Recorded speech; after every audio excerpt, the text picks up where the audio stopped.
hoping you'll They just, you know, feel things so intensely. They have, love is so intense. Loss of love is so How do you advise them on getting over a broken heart, over a love affair? Well, what we would say is don't try to deny your feelings. Go with it. I think so often adults don't help them along in that way because they say, well, it's just puppy love or you'll get over it. And you wouldn't say that to somebody in the 20s and 30s, and certainly teenagers feel love. So what do you tell them? We say, okay, if you feel like crying, cry. Really go with your grief. And when you work past the grief, then you can get to a point where you can go on, where you can forgive the other person, because forgiveness is very important. You accumulated. What did you find out the difference between teenage depression and adult depression? Because, I mean, everybody, has everyone been depressed at one time or another? I mean, everyone gets depressed. What are the specific things that a teenager suffers? Well, many times a teenager suffers intense symptoms and doesn't know what they are. Too many times, too, a teenager is feeling bad, and maybe the adults around him or her will say, oh, it's no big deal, you'll get over it, and will minimize the problem. A lot of times, too, teenagers who are depressed won't act depressed. They'll act very angry or rebellious. And so maybe their parents will have kind of more of a motive to punish them than listen and try to understand, because they just assume, oh, she or he is a bad kid, not thinking at all that he or she may have feelings, and all these experiences emerged, and they ended up educating all the adults around them. If you're a parent and the communication problem is already there, what's the best way to get the lines back open? I think the best way is to listen. Many of us think that communicating means talking to kids, and that's part of it. But another important part is listening. Listen to their feelings, listen to their opinions, ask their opinions. And I think when they feel respected and seen as separate individuals, then they'll begin to respect and listen to their parents more. How often do parents say, I love you, to their kids? Not often enough. You know, I think sometimes it's easier to complain to each other than to express the loving feelings, and that's so important, Deborah. And that'll get things going again sometimes? Yes. All right, Kathy McCoy, thank you for being with us. Let's take this. How does a young woman, how does a teenage girl say no? I think it's important to say no in a caring way. You know, trying to come up with one of these really snappy answers is not the answer, especially if you care about the person. I think it's important to say, I don't feel ready right now. I really like you, but this isn't something I feel comfortable doing right now. And one hopes that if the person, as you say, if you like the person, if you have something else to the relationship, a very strong element of friendship, maybe that can help it survive and you can be intimate in other ways. Person is having sexual feelings, and I get a lot of letters from kids saying, is it normal for girls to have sexual feelings and desires? And yes, it is normal. It is normal. Beginning what age?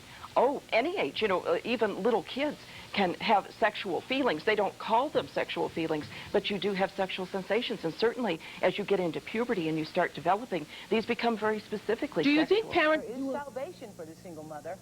She has ways that you can be a good mother while maintaining your sanity. Please welcome the author of Solo Parenting, Kathleen McCoy. We're glad to have you.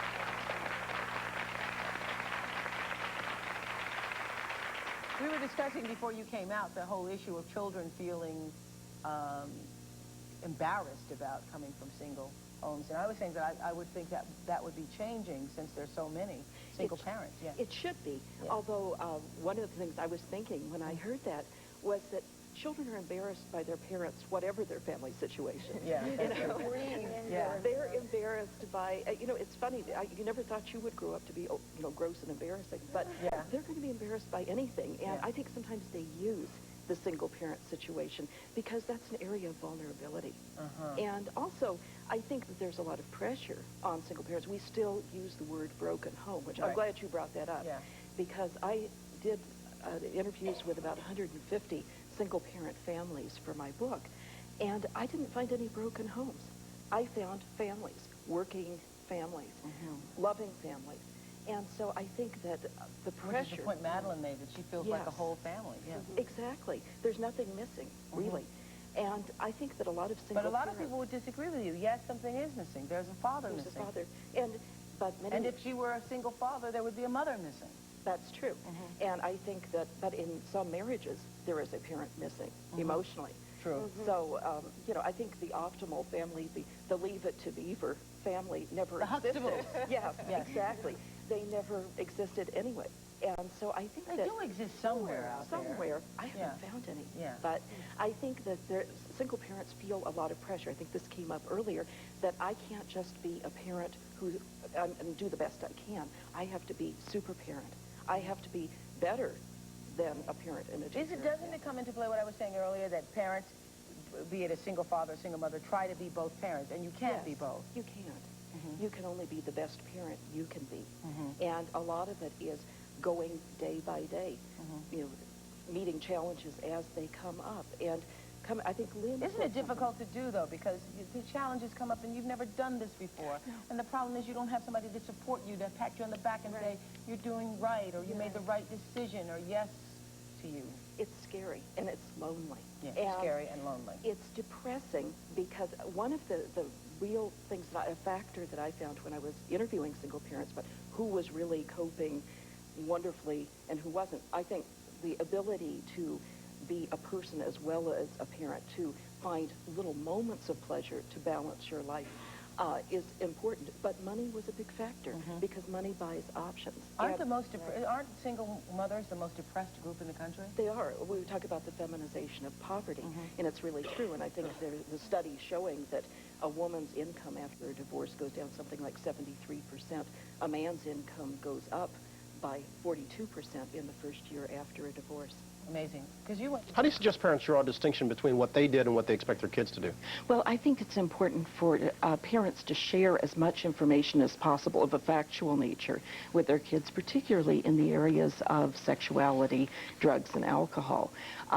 Parents have differing comfort levels with how much they want to share with their kids about what they did. But I think also there are differences today. For example, marijuana is quite different today than it was when we were young. And also, of course, the risks of sexuality or of having sex are much greater today than they were in the 60s. And I think this is something that parents and teens need to discuss. So the adage still works, do as I say, not as I do. That's right. Does work. Tomorrow we're going to come on back and take a look at teen discipline. Kathy McCoy. Let me stop this for 1 second. Let me bring Dr. McCoy into this. I'm not asking you to referee this debate, but based on your work with children who've been in trouble, what influence do you think the media or popular culture has on their negative behavior? I think the greatest influence on children is what they see and experience at home and in their own communities. You know, certainly television is a factor among many other things, but your average 11, 12, 13-year-old is not going to watch a violent film and then go out and act on it. Kids who act violently usually show significant signs of trouble along the way. You don't go from being an average kid to being a mass murderer without showing signs of trouble. Dr. McCoy, I'm glad you said that, because if you talk to the parents of these two particular young boys, they both say, I had no idea that this could happen to my child. So what are the warning signs? When, for example, do you know that your child is taking in too much violence through popular culture? Well, I think that the warning signs a parent needs to be vigilant about is change of behavior, which would be bullying, destroying property, maybe being alienated from other kids or getting new friends. You would look for somebody who's making threats, and these kids had made threats before. I think one of them said, I have some killing to do.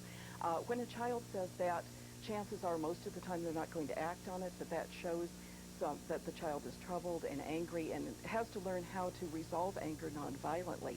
Another red flag that parents need to look for is cruelty to animals. You know, a lot of times we say if somebody's cruel to human beings, we see that as a major sign of trouble, but cruelty to animals can be a precursor of violence to humans. And so especially if that's in combination with other things. Parents need to really be aware of that and to seek professional help. When you talk to these young people, Dr. McCoy, do you most often come away with the impression that this is a case of art imitating life?